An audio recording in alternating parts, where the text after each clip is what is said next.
The intensity at the central maximum in a Young's double slit experiment is I naught. If the distance OP equals 1/3 of the fringe width of the pattern, show that the intensity at point P would be I naught by 4. ये centre of screen है और हमको पता है कि जो intensity का variation है वो कोसाइन के स्क्वायर को फॉलो करता है, cos स्क्वायर 5/2. तो ऑब्वियसली जब हम इंटेंसिटी का फाई से मतलब एंगल्स तो यहाँ से देखे जाते हैं ना, यहाँ से ये एंगल है, जब हम प्लॉट करते हैं तो हमें जो पैटर्न मिलता है वो इसलिए थोड़ा कोसाइन स्क्वायर का मिलता है.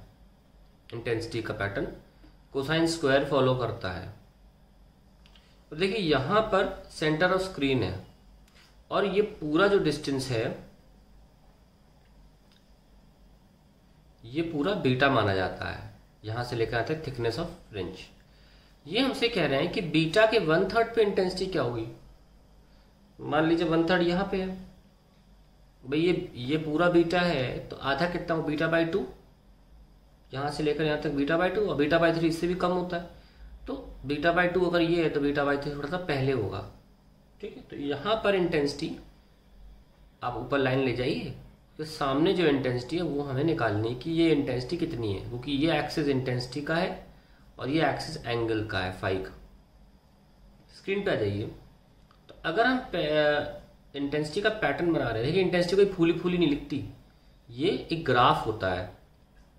तो बीटा बाई 3 मान लीजिए, क्योंकि हमसे बोला गया है डिस्टेंस ओपी, तो कोई पॉइंट पी है ओपी, यहां पर हमको इंटेंसिटी निकालनी है कितनी है.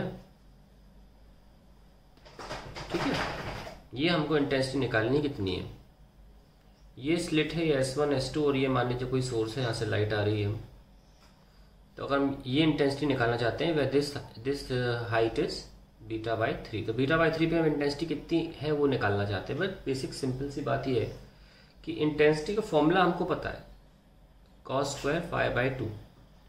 वह फाई जो होता है वो फेज डिफरेंस होता है, phase difference between the lights coming from S1 and S2, इनके बीच का फेज डिफरेंस होता है. तो प्रॉब्लम क्या है कि यहाँ पर हम क्या करते हैं, हम पहले पाथ डिफरेंस निकालते हैं. हमेशा प्रोसीजर ही हमेशा ये रहता है कि S2P, क्योंकि P पॉइंट S2 से ज़्यादा दूरी पर है, S1 करीब है, तो S2P S1P से कितना ज़्यादा है. तो प्रोसीजर ये होगा, once we will find out, we will find S2P minus S1P कितना है, और फिर इससे कन्वर्ट करेंगे हम फेज डिफरेंस में. ठीक है, और फिर हम इसे I की इक्वेशन में पुट कर देंगे cos स्क्वायर 5/2 में. तो कैसे निकालें, सेंटर से P तक एक लाइन ले जाइए, ले गए, ये लीजिए आगे और ये जो एंगल है इसको आप थीटा मान लीजिए.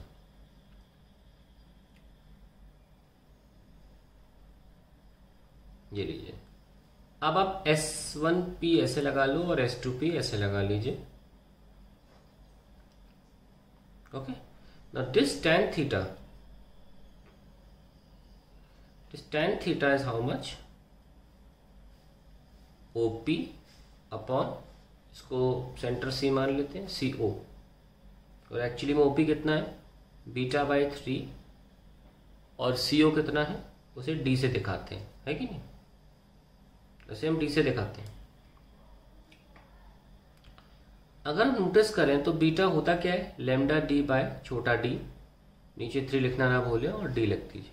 ये लीजिए. सो अल्टीमेटली मैंने निकाल लिया कि tan थीटा कितना है, लैम्डा बाय 3d. चलिए ये कहानी खत्म हो गई हमारी. अभी आगे बढ़ते हैं. एक परपेंडिकुलर गिरा दीजिए, गिरा दिया, इसका नाम ले लीजिए n.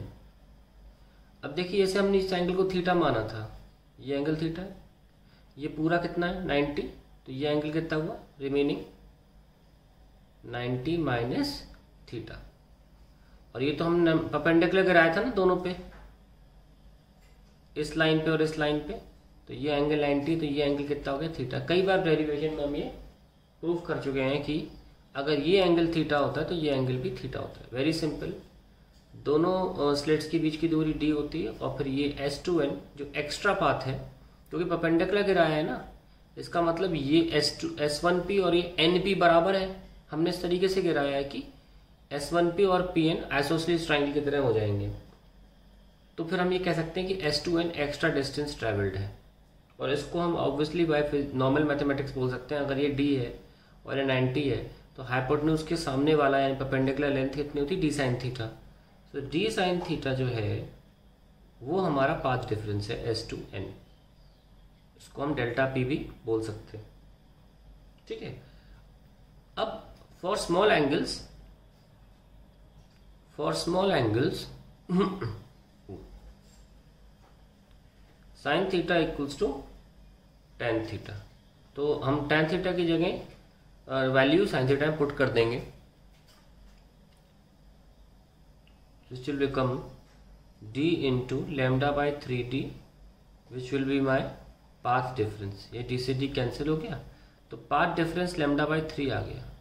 नौ जब पाथ डिफरेंस लेमडा था तो फेज डिफरेंस 2 पाई था। बता चुके हैं आपको हम कि एक क्रेस्ट रफ मिला के लेमडा बनाते हैं और वो एंगल में 360 डिग्री या 2 पाई रेडियन होता है। समझ चुके हैं ना। तो लेमडा बाई 3 का मतलब कितना हुआ, 2 पाई बाई 3। तो अब जब हम फेज डिफरेंस पता ही लगा चुके हैं तो इसमें पुट कर देंगे तो हमारा आंसर आ जाएगा। आई यहाँ जगह है, यहाँ कर देते हैं। I equals to I naught cos square 2 pi by 3 divide by 2, क्योंकि नीचे 2 है। हाँ, फॉर्मूले में नीचे 2 है तो डिवाइड बाई 2 कर दिया और फेज की जगह 2 पाई बाई 3 रख दिया। 2 से 2 cancel. So we have I not और पाई बाई 3 कितना था कॉस में, 60। कॉस 60 1/2, 1/2 का स्क्वायर 1/4। सो देखिए हमने प्रूफ कर दिया कि इंटेंसिटी इस पॉइंट पर आई नॉट बाई 4 होगी। ठीक है। अगर आपको ये प्रोसीजर S2n वाला क्लियर नहीं हो रहा है कि तो ऑल अबाउट इंटरफेरेंस में देखिए मैंने ऐसे ही प्रूफ किया हुआ है कि कैसे आप d sin theta equals to path difference लिखते हैं। जाके देखिए। किसी के अगर ये थीटा है तो ये थीटा समझ में नहीं आ रहा तो फिर ये आप खुद ट्राई करिए। बहुत बेसिक मैथमेटिक्स है कि अगर ये थीटा है तो ये थीटा कैसे हुआ। ठीक है। ये थीटा, ये 90 माइनस थीटा, ये 90 और ये थीटा वापस। ठीक है। एक और बात इंपॉर्टेंट है, कुछ लोग सोच रहे होंगे कि ये S1p और NP बराबर कैसे हो गए। देखिए ये S1 S2 बहुत पास में पॉइंट्स हैं तो जब मैं इन पे परपेंडिकुलर गिराता हूँ तो थोड़ी देर के लिए मान सकते हैं कि दोनों एंगल 90 हैं और ये एंगल जो है वो 0 है, क्योंकि ये S1n और P बहुत ही कम, बहुत ही पतला वाले एंगल वाला ट्राइंगल है। ठीक है। ऑल अबाउट इंटरफेरेंस मैंने इस पॉइंट को खास तौर से बहुत ध्यान से क्लियर किया हुआ है, तो ऑल अबाउट इंटरफेरेंस जरूर देख लें अगर आपको ये डायग्राम समझ में नहीं आ रहा हो।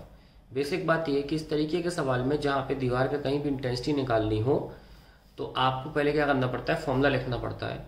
आपको याद आता है कि यार फेज डिफरेंस चाहिए, पर यहाँ से आपको बेसिक तरीका है पाथ डिफरेंस निकालने का। पूरा प्रोसीजर बिल्कुल हमेशा ऐसे ही फॉलो होगा चाहे कुछ भी होता रहे।